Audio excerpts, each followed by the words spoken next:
Hello what's up दोस्तों, कैसे हैं आप सभी। एक बार फिर मैं सिद्धार्थ आप सभी का बहुत बहुत स्वागत करता हूं आपके अपने चैनल में करियर भाई में। दोस्तों, आज हम यहां पर बात करने वाले हैं कि कैसे अपने आप को जो है वो एक मामूली एम्प्लॉय न रखते हुए अपने आप को एक ब्रांड की तरह कैसे बनाया जाए अपने वर्क प्लेस के अंदर। तो आज के दौर में जैसा कि आप सभी को पता है कि आपको एक काम दिया जाता है ऑफिस के अंदर, आप वो काम करते हैं और पूरा करते हैं, उसके अंदर कुछ गलतियां नहीं करते हैं और आप घर चले जाते हैं। इसके अंदर कुछ गलत बात नहीं है, लेकिन आज के इस युग में जहां पर हर एक को ग्रोथ करनी है, हर एक को आगे बढ़ना है, तो इस युग में जो है वो अपने आप को ब्रांड करना, अपने आप को जो है वो मार्केट करना आना चाहिए। तो आपने अक्सर देखा होगा कि आपके वर्क प्लेस के अंदर जो है वो कुछ लोगों को हमेशा से ही कोई भी प्रॉब्लम आता है तो सबसे पहले पूछा जाता है कि भाई हम क्या करें। सबसे पहले रुख उनका किया जाता है क्योंकि वो ज़्यादा ट्रस्टवर्दी लगते हैं। वो भले ही यहाँ पर लीड वाले पोजीशन में नहीं होते हैं, वो लीडर नहीं होते हैं, लेकिन फिर भी उनकी बातें बड़ी इज्जत के साथ सुनी जाती हैं, उनको बहुत ज़्यादा महत्व मिलता है, उनकी इज्जत ज़्यादा बढ़ जाती है। तो ऐसा क्यों होता है? क्योंकि वो अपने आप को मार्केट करना जानते हैं और अपने आप को एज अ ब्रांड की तरह डेवलप करना जानते हैं। तो आज हम यही जानने वाले हैं कि ये कैसे किया जाए। तो चलिए दोस्तों शुरू करते हैं। तो दोस्तों, सबसे पहली बात तो ये आ जाती है इसमें कि आपको आपके काम के बियॉन्ड देखना सीखना पड़ेगा। क्योंकि जैसा कि मैंने वीडियो की शुरुआत में ही कहा कि आपको जो काम दिया गया है वो काम करना, अच्छे तरीके से करना और घर जाना, इसमें कुछ गलत बात नहीं है। लेकिन आपको एक ब्रांड की तरह दिखाना है तो फिर अपने काम के परे जाकर के भी चीज़ें देखनी पड़ेंगी। किसी की हेल्प करनी है या कोई और प्रोजेक्ट है जो कि आपका नहीं है लेकिन उसके अंदर हेल्प की ज़रूरत है, आप क्यों पीछे रह रहे हैं? हमेशा माइंडसेट यही रहता है कि भाई दूसरे का काम है, मैं क्यों करूं, उसका ओवर टाइम मुझे मिलेगा क्या, उसका कुछ कॉम्पनसेशन मिलेगा क्या, रीएम्बर्समेंट मिलेगा क्या।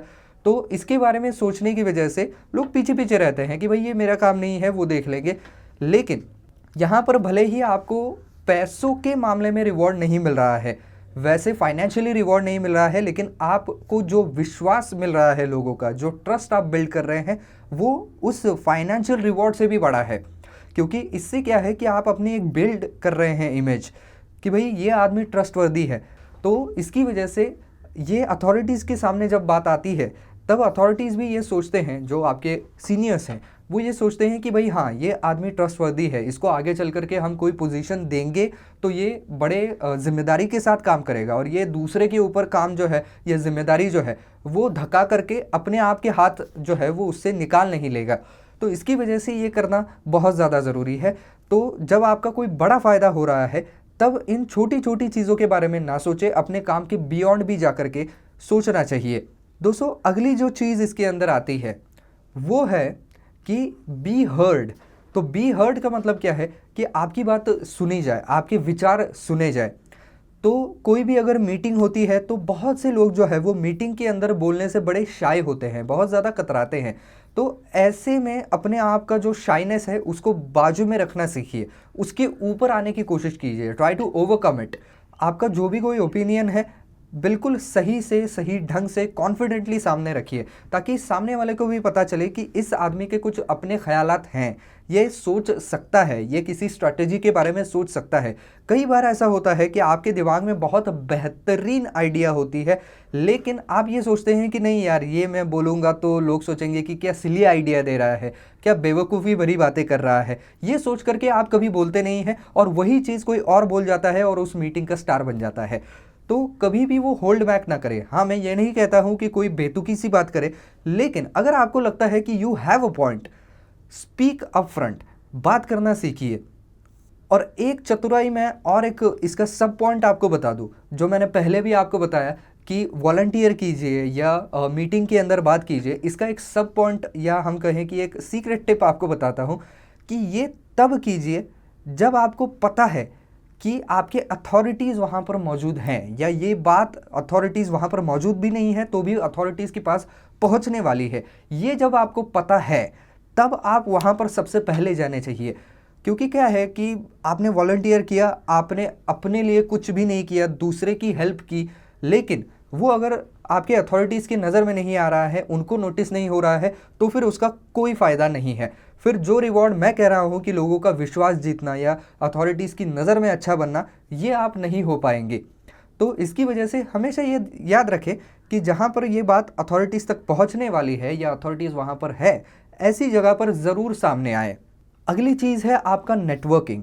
तो नेटवर्किंग भी बहुत इम्पॉर्टेंट है एक ब्रांड की तरह उभरने के लिए, क्योंकि ब्रांड की तरह उभरना केवल आपके ऑफिस भर के लिए नहीं है, उसके बाहर भी है। नेटवर्किंग क्या है कि आपकी पहचान के कुछ लोग हैं जो समय आने पर आपको आपकी फील्ड में हेल्प कर सकते हैं। केवल आपकी ही हेल्प नहीं करेंगे, अगर उनको कुछ ज़रूरत आए तो आप भी उनकी हेल्प करने के लिए आगे आने चाहिए।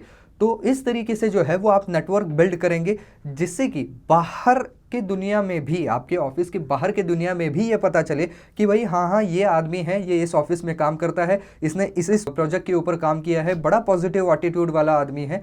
तो ये अगर किसी कंपनी में जाएगा तो अच्छी क्वालिटीज़ और बहुत सारा एक हम कहें कि पोटेंशियल लेके जाएगा उस कंपनी के लिए। तो इससे आपकी एक वैल्यू बन जाती है।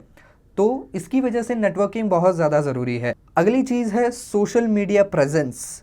तो सोशल मीडिया प्रेजेंस आज की तारीख में बहुत ही ज़्यादा इम्पॉर्टेंट हो चला है। मैं मानता हूँ कि सोशल मीडिया अकाउंट्स ये आपकी स्पेस है, ये आपका प्लेटफॉर्म है, ये आपकी बातें रखने का प्लेटफॉर्म है, लेकिन फिर भी यहाँ पर दुनिया कुछ ऐसी है कि रिक्रूटर्स जब भी आपको हायर करने की सोचते हैं वो आपका सोशल मीडिया भी ज़रूर चेक करते हैं। किसी भी कंपनी को कोई ऐसा एम्प्लॉय नहीं चाहिए जो कि बहुत ज़्यादा हाईली ओपिनियटेड है या कुछ कंट्रोवर्शियल चीज़ें डाल रहा है या कुछ ऑफेंसिव चीज़ें डाल रहा है।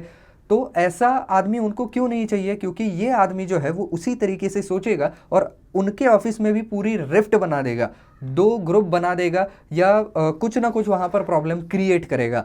तो अपने आप को ब्रांड बनाने में ये सबसे बड़ी जो है वो बाधा साबित हो सकती है कि आप अगर गलत चीज़ें सोशल मीडिया के ऊपर डाल रहे हैं तो उसका भी असर होने वाला है, नो मैटर आप कितना अच्छा काम कर रहे हैं। तो इसकी वजह से आपने अगर कोई ऐसी चीज़ें डाली हैं तो अब वक्त आ चला है कि उनको हाइड किया जाए या पूरी तरीके से हटा दिया जाए। अगली बात आती है सॉफ्ट स्किल्स के ऊपर। तो सॉफ्ट स्किल्स क्या होते हैं ये अगर आपको जानना है तो उसके लिए मैंने अलग से यहाँ पर वीडियो बना करके रखा है, तो वो आप यहाँ पर ज़रूर देख लीजिएगा कि सॉफ्ट स्किल्स आखिर होते क्या हैं। हार्ड स्किल्स क्या होते हैं ये मैं आपको बता देता हूँ संक्षेप के अंदर। हार्ड स्किल्स मतलब क्या है कि जो उस जॉब के लिए बेहद ज़रूरी है कि भाई मैं सॉफ्टवेयर इंजीनियर की जॉब के लिए जा रहा हूँ तो मुझे पाइथन आना ज़रूरी है, मुझे बाकी एसक्यूएल वगैरह ये सारी चीज़ें आना ज़रूरी है। ये सारे उसके हार्ड स्किल्स हो गए कि वो चाहिए ही चाहिए उस जॉब को करने के लिए। लेकिन सॉफ्ट स्किल्स क्या हो जाते हैं कि ये आदमी किस तरीके से कंपनी के साथ काम कर रहा है, अपने टीम के साथ कैसे काम कर रहा है, कोई बाधा आती है तो उसको सुलझाने में किस तरीके से काम करता है, कोई अगर बहुत ज़्यादा हाइपर एम्प्लॉय है तो उसको कैसे हैंडल करता है। तो ये सारी चीज़ें डेवलप करना भी बहुत ज़्यादा ज़रूरी है, क्योंकि जैसे जैसे हमारा ज़माना आगे बढ़ता जा रहा है वैसे वैसे कंपनियों के भी जो है वो अपेक्षाएं बहुत ज़्यादा बढ़ती जा रही हैं। तो ये सारी की सारी चीज़ें जो है वो आपको एक ब्रांड बनाने में बहुत ज़्यादा काम में आती है। अगली चीज़ है बॉडी लैंग्वेज एंड ग्रूमिंग। तो ये ऐसा पार्ट है जिसको अक्सर निगलेक्ट किया जाता है, लेकिन इसको निगलेक्ट नहीं करना चाहिए। क्यों? क्योंकि आप जिस तरीके का अटायर करते हैं या जिस तरीके की आपकी बॉडी लैंग्वेज है उससे बहुत सारी चीज़ें बयां होती रहती है। भले ही वो आप वर्बली नहीं बोलते हैं लेकिन कॉन्स्टेंटली 4 आंखें 8 आंखें आपके ऊपर रहती ही रहती है कि भाई ये किस तरीके से बिहेव कर रहे हैं, इनकी बॉडी लैंग्वेज क्या है, किस तरीके के कपड़े पहनते हैं। तो इसकी वजह से आप अगर चाहते हैं कि आपका एक रिस्पेक्ट किया जाए, आपकी तरफ एक बहुत ज़्यादा हम कहें कि ट्रस्टवर्दी एम्प्लॉय की तरह देखा जाए, तो आपको रहना भी वैसा पड़ेगा।